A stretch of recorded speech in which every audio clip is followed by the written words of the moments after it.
ভাঙড়ে শওকত মোল্লার নামে প্রার্থী হিসাবে ঘোষণা হওয়ায় দল ছাড়া আর হুমকি একাধিক নেতার। আরাবুল ইসলামের পর আবারও বেসুরো ভাঙড়ের একাধিক তৃণমূল নেতা। এবার কাইজার আহমেদ বাপি শেখ মুখ খুললেন। আগামী 48 ঘন্টার মধ্যে দল পরিবর্তন করতে পারেন বলেও জল্পনা উস্কে দিলেন তারা। এর আগে আরাবুল ইসলাম তৃণমূল ছেড়েছেন। দীর্ঘদিন ধরে দলে অস্তিত্ব সংকটের ফলে এই সিদ্ধান্ত বলে সূত্রের খবর। ফলে আবারও ভাঙড়ে তৃণমূলের গোষ্ঠীদ্বন্দ্ব প্রকাশ্যে চলে এলো। ঘরের বিরোধী প্রতিদ্বন্দ্বীদের সামলাতে কি পারবে শওকত মোল্লা, সেটাই এখন দেখার। অপরদিকে ক্যানিং পূর্ব বিধানসভা কেন্দ্রে তৃণমূল কংগ্রেসের প্রার্থী ঘোষণা ঘিরে তীব্র বিক্ষোভের ছবি সামনে এসেছে। বহিরাগত প্রার্থী দেওয়ার অভিযোগ তুলে দলীয় নেতা শওকত মোল্লার অনুগামী কর্মী সমর্থকেরা রাস্তায় নেমে প্রতিবাদে সামিল হন। মঙ্গলবার রাতে সেই ক্ষোভ বিস্ফোরণের আকার নেয়।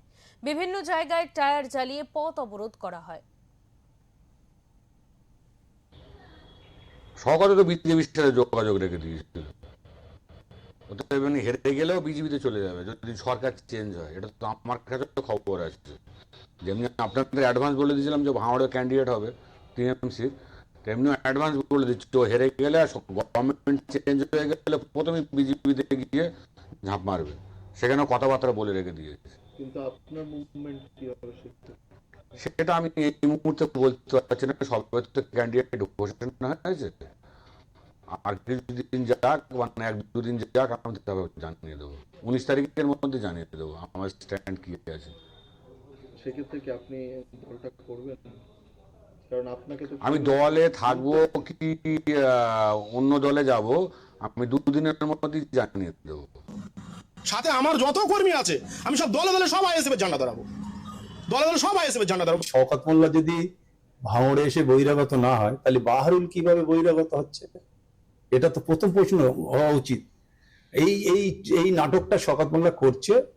যখন ক্যান্ডিডেট ঘোষণা হয়ে গেছে, শওকত মোল্লা দেখছে ভাঙড়ে হার নিশ্চিত জেনে অফিসে বসে কান্নাকাটি করছে, আর দলের লোকেদের বলে দিয়েছে তোরা বিক্ষোভ কর, হ্যাঁ, আমি যাতে ফের ক্যানিং এ ফিরে আসি। এইসব হচ্ছে ছক।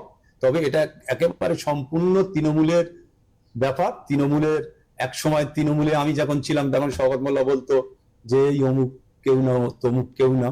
আজকের ঠিক সেইটাই হচ্ছে। অন্যায় করলে পাপ বাপেরা ছাড়বে না। আমি আজকের ওই দলটাই নেই।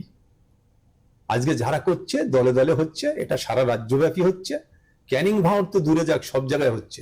আর আমি আবার বলছি, শওকত মোল্লা ঘরে বসে কান্নাকাটি করছে প্রচন্ড ভাবে। আমরা খবর পাচ্ছি প্রচন্ড ভাবে কান্নাকাটি করছে।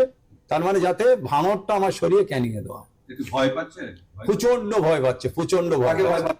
শওকত মোল্লা নয়নের মণি, আমরা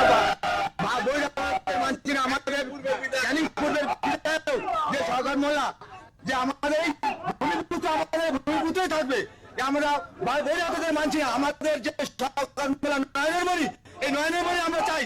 আমরা নয়নের মণিকে আমরা বাইরে দিতে দিচ্ছি না। আমরা আজকে অবরোধ করছি। আমরা দরকার হয় আমাদের মানুষ আছে কালকে আমরা এমএ সাহেবকে ঘর থেকে বাইরে তুলে দেবো না যতক্ষণ পর্যন্ত আমাদের এমএ সাহেবকে না এই যুদ্ধ করে আমাদের ক্যানিং পূর্বে যতক্ষণ পর্যন্ত না এই এই বিধায়কের যে আমাদের প্রার্থী ঘোষণা করবে, ততক্ষণ পর্যন্ত আমাদের বিধায়ককে বাইরে বার হতে দেবো না।